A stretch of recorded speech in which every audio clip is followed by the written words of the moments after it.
सेवक का बलिदान।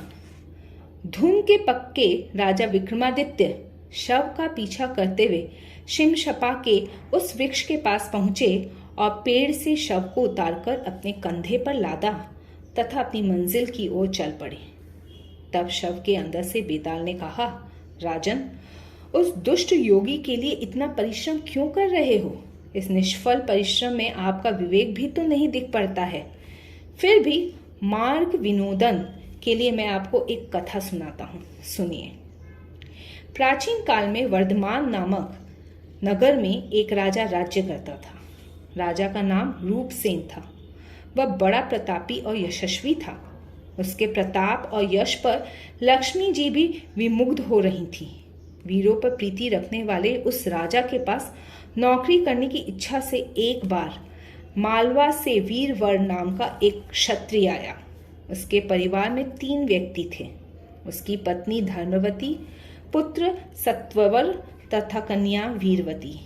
परिवार तो उसका केवल इतना ही था।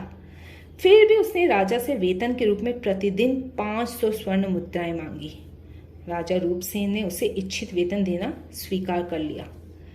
स्वभावतः राजा को कौतूहल हुआ कि इतना छोटा परिवार होते हुए भी यह इतनी स्वर्ण मुद्राओं का क्या करेगा। इसे कोई दुर्व्यसन है अथवा यह इस धन को पुण्य कार्यों में खर्च करता है। राजा ने इस बात का पता लगाने के लिए उसके पीछे अपने गुप्तचर छोड़ दिए। वीरवर सवेरे से शाम तक राजा के सिंह द्वार पर पहरा देता था और फिर घर जाके अपने वेतन में से 100 मुद्राएं अपनी पत्नी के हाथों में देता था। 100 मुद्राएं वह वस्त्र, अंगराग और तांबुल आदि खरीदता था। 100 मुद्राएं स्नान के बाद विष्णु और शिव की पूजा में लगाता था और शेष 200 मुद्राएं वह ब्राह्मणों और दरिद्रों को दान दे देता था। इस प्रकार वह प्रतिदिन उन 500 स्वर्ण मुद्राओं का उपयोग करता था। फिर वह अग्निहोत्र आदि कार्यों से निपट कर भोजन करता और फिर रात में राजा के सिंह द्वार पर जाकर हाथ में तलवार लेकर पहरा दिया करता था। राजा रूपसेन ने जब अपने गुप्तचरों से उसका यह नियम सुना तब वह मन ही मन बहुत संतुष्ट हुआ। उसने वीरवर को पुरुषों में श्रेष्ठ और विशेष रूप से आदर के योग्य समझा तथा पीछा करने वाले अपने गुप्तचरों को रोक दिया। एक बार कृष्ण चतुर्दशी की काली अंधेरी रात में आधी रात के समय राजा ने किसी स्त्री के रोने की आवाज सुनी। राजा ने उस आवाज को सुनकर उठ बैठा। उसने आवाज लगाई, सिंह द्वार पर कौन है? वीरवर ने तुरंत उत्तर दिया, मैं हूं महाराज, वीरवर। राजा ने कहा, वीरवर, बाहर जाकर देखो यह रोने की आवाज कहां से आ रही है। जो आज्ञा महाराज, कहकर वीरवर उस दिशा की ओर चल पड़ा जिधर से रोने की आवाज आ रही थी।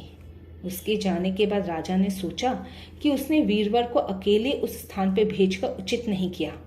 पता नहीं उसे किस विपत्ति का सामना करना पड़े। ऐसा सोचकर उसने निश्चय किया कि उसे स्वयं भी उसके पीछे पीछे जाना चाहिए ताकि उस पर कोई विपत्ति आती देखे तो उसकी सहायता कर सके। यही सोचकर वह भी उसके पीछे पीछे तलवार लिए बाहर को चल दिया। रोने की आवाज का अनुसरण करता हुआ वीरवर नगर के बाहर जा पहुंचा। वहां उसने एक सरोवर देखा। उस सरोवर के किनारे एक स्त्री बैठी रो रही थी। वीरवर ने उससे पूछा, देवी, तुम कौन हो और इस भयानक रात में यहाँ बैठी क्यों रो रही हो? वह स्त्री बोली, हे वीरवर, तुम मुझे ये पृथ्वी मानो। इस समय मेरी स्वामी राजा रूपसेन है जो धर्मात्मा है। आज से तीसरे दिन उनकी मृत्यु हो जाएगी। फिर मैं उनके समान किसी दूसरे राजा को स्वामी के रूप में पाऊंगी।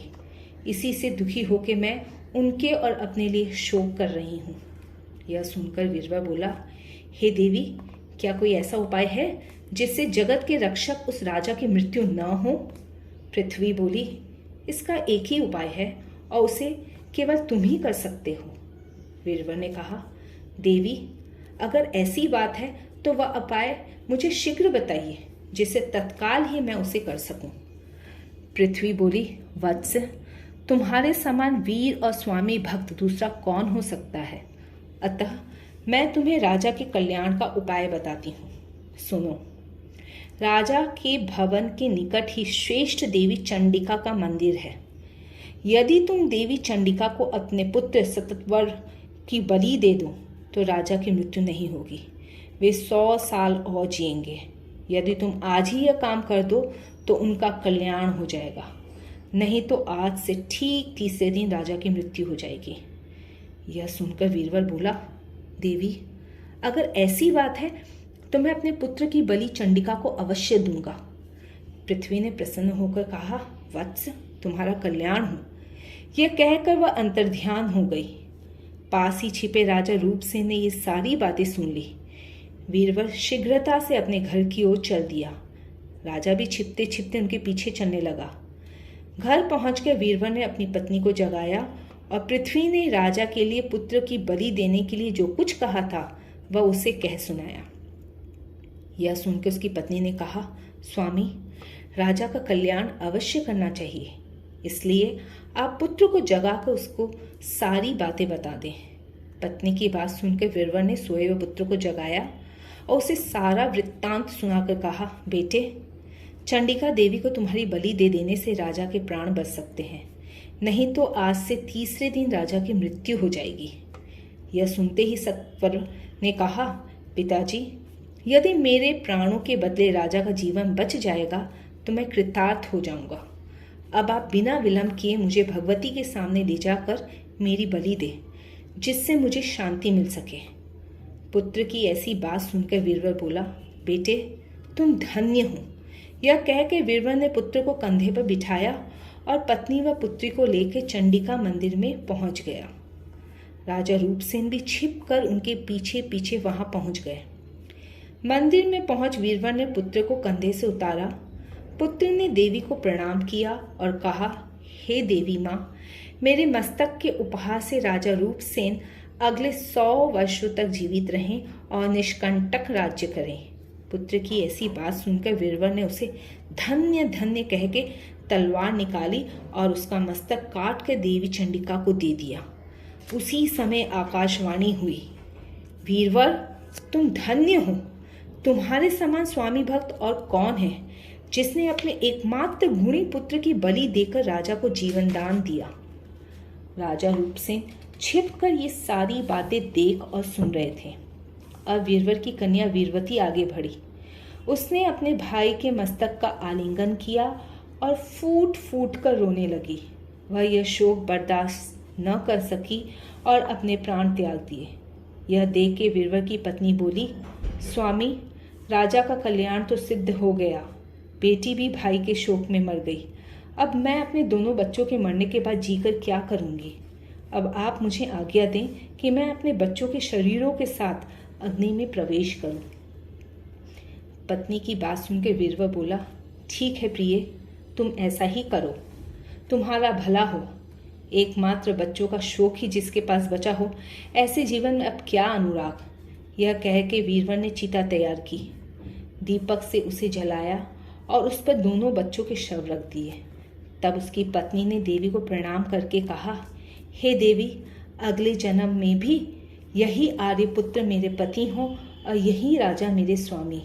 मेरे इस शरीर त्याग से इनका कल्याण हो। यह कहकर वह चिता की अग्नि में कूद गई। इसके बाद पराक्रमी वीरवर ने सोचा, आकाशवाणी के अनुसार राजा का काम तो मैं पूरा कर चुका। मैंने अपने स्वामी का जो नमक खाया था उससे मैं उऋण हो गया, तो फिर मुझे अकेले को जीवन की तृष्णा क्यों रखनी चाहिए। जो भरण करने योग्य थे उन सब अपने सभी कुटुंबियों का नाश करके अकेले अपने को जिंदा रखने वाला मेरे समान कौन व्यक्ति शोभित हो सकता है। तो फिर मैं अपने शरीर की भी बलि देकर क्यों ना माता को प्रसन्न करूं। यह सोचकर वह देवी को प्रसन्न करने के लिए उनकी स्तुति करने लगा। देवी की स्तुति करके वीरवर ने अपनी तलवार से अपना मस्तक काट कर वहां देवी को अर्पित कर दिया। वहीं पास में छुपा राजा रूपसेन सारा नजारा देख रहा था। यह दृश्य देख के दुख से विकल होकर वह सोचने लगा, अरे इस सज्जन पुरुष ने अपने परिवार सहित मेरे लिए कैसा दुष्कर कार्य किया है। ऐसा तो मैंने कहीं देखा न सुना। इस विचित्र संसार में इसके समान ऐसा धीर पुरुष कहाँ है जो बिना कहे सुने परोक्ष में अपने स्वामी के लिए अपने प्राण अर्पित कर दे। यदि इसके उपकार का प्रत्युपकार मैं न कर सकूं तो मेरे राजा होने का क्या अर्थ है। यह सोचकर उसने म्यान से अपनी तलवार निकाली और देवी के निकट जाकर प्रार्थना की, देवी भगवती, मैं सदा आपकी शरण में रहा हूं, अतः आप मेरे मस्तक का उपहार लेकर प्रसन्न हों और मुझ पर कृपा करें। अपने नाम के अनुसार आचरण करने वाले वीरवर ने मेरे लिए अपने प्राणों का त्याग किया है, यह अपने कुटुंब के साथ जीवित हो जाए। यह कहकर राजा ज्यों ही तलवार से अपना मस्तक काटने को उद्यत हुआ, तभी आकाशवाणी हुई, राजन, ऐसा साहस मत करो, मैं तुम्हारी वीरता से प्रसन्न हूँ। यह वीरवर अपनी पत्नी और बच्चों सहित फिर से जी उठे। आकाशवाणी के रुकते ही वीरवर अपने पुत्र, पुत्री और पत्नी सहित जी उठा। यह अद्भुत दृश्य देख राजा फिर छिप गया और प्रसन्नता से आंसुओं से भीगी आंखों से उन्हें देखता रहा। शीघ्र ही वीरवर ने अपने बच्चों और पत्नी सहित अपने को सोकर उठा हुआ सा देखा तो उसका मन भ्रांत हो गया। उसने अपने पत्नी व बच्चों को अलग अलग पुकार कर पूछा, तुम लोग तो आग में जल गए थे, फिर जीवित कैसे उठ खड़े हुए? और मैंने भी तलवार से अपना मस्तक काट डाला था, मैं भी क्या जीवित ही हूँ? यह मेरी भ्रांति है या देवी ने सचमुच हम लोगों पर कृपा की है? वीरवर की बात सुनकर उसकी पत्नी व बच्चों ने कहा, हम लोग फिर से जीवित हो गए हैं, यह देवी की ही कृपा है, यद्यपि हम लोग उसे जान नहीं पाए। वीरवर ने भी समझा कि ऐसी ही बात है। उसका काम पूरा हो चुका था। उसने देवी को प्रणाम किया और अपनी पत्नी व बच्चों को लेकर घर की ओर चल दिया। पत्नी व बच्चों को घर पर छोड़कर वह उसी रात पहले की ही तरह राजा के सिंह द्वार पर जा पहुंचा। यह देख के राजा रूपसेन भी सबकी नजरें बचाकर फिर अपने महल की छत पर जा चढ़ा। वहां से उसने आवाज लगाई, सिंह द्वार पर कौन है? वीरवर ने कहा, स्वामी, यहाँ मैं हूँ। आपकी आज्ञा से मैं उस स्त्री को देखने गया था। मेरे जाने पे देखते ही देखते वह राक्षसी के समान गायब हो गई। वीरवर की बात सुन के राजा को बड़ा विस्मय हुआ, क्योंकि सारा हाल उसने अपनी आंखों से देखा था। वह सोचने लगा, अरे मनस्वी पुरुष कैसे धीर चित्त वाले और समुद्र के समान गंभीर होते हैं, जो दूसरों से न हो सकने योग्य असाधारण काम करके भी उसका उल्लेख तक नहीं करते। यह सोचता हुआ राजा चुपचाप महल की छत से उतरा और अपने अंतपुर में जाकर बाकी रात बिता दी। सवेरा होते ही वीरवर राजसभा में राजा के दर्शन करने आया। उसके कार्यों से प्रसन्न राजा ने पिछली रात का सारा वृत्तांत अपने मंत्रियों से कह सुनाया। सुनकर वे सभी आश्चर्य से अचेत जैसे हो गए। राजा ने प्रसन्न होकर वीरवर तथा उसके पुत्र को लाट और कर्नाट का राज्य दे दिया। अब वे दोनों ही समान वैभव वाले तथा एक दूसरे का भला करने वाले हो गए और इस तरह राजा वीरवर तथा राजा रूपसेन सुखपूर्वक रहने लगे। यह कथा सुनाकर बेताल ने राजा विक्रमादित्य से कहा, राजन, अब यह बताएं कि इनमें से सबसे बड़ा वीर कौन था? अगर जानते हुए भी आपने अपना मौन नहीं तोड़ा तो आपके सिर के टुकड़े टुकड़े हो जाएंगे। आखिर विक्रमादित्य को अपना मौन भंग करना ही पड़ा। वह बोल पड़े, बेताल, इन तीनों में सबसे बड़ा वीर राजा रूपसेन था। बेताल बोला, राजन, सबसे बड़ा वीर क्या वीरवर नहीं था, जिसके समान इस पृथ्वी पे दूसरा कोई नहीं हो सकता? और क्या उसकी पत्नी भी अधिक नहीं थी, जिसने पति की बात मान ली और जिसने अपने सामने पुत्र का वध होते देखा? और क्या उसका पुत्र सततवर नहीं उससे बड़ा नहीं था, जिसने बालक होने पर भी वीरता का वैसा अद्भुत था? तो फिर आप इन सबसे बड़ा वीर राजा रूपसेन को कैसे कह सकते हैं? यह सुन के राजा विक्रमादित्य बोले, ऐसी बात नहीं है बेताल। वीरवर का जन्म ऐसे कुल में हुआ था जिसके बालक अपने प्राण, अपनी स्त्री और अपने बच्चों की बलि देकर भी स्वामी की रक्षा करना अपना कर्तव्य मानते हैं। उसकी पत्नी भी कुलीन वंश की थी, पतिव्रता थी। वह पति को ही एकमात्र देवता मानती थी।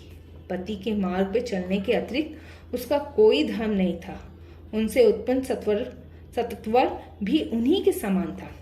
जाहिर है कि जैसा सूत होगा वैसा ही कपड़ा तैयार होगा। लेकिन जिन नौकरों के प्राणों से राजा लोग अपने जीवन की रक्षा करते हैं, रूपसेन उन्हीं के लिए अपने प्राण त्याग करने को उद्यत हो गया था, अतः उन सब में वह विशिष्ट था। अपने प्रश्न का सही उत्तर पाके बैताल बोला, राजन, आपने मेरे प्रश्न का सही उत्तर दिया, लेकिन आपने अपना मौन तोड़ दिया, इसलिए मैं जा रहा हूँ। पकड़ सके तो पकड़ ले। यह कह के बैताल शव सहित अदृश्य होकर पुनः पेड़ पर लटक गया।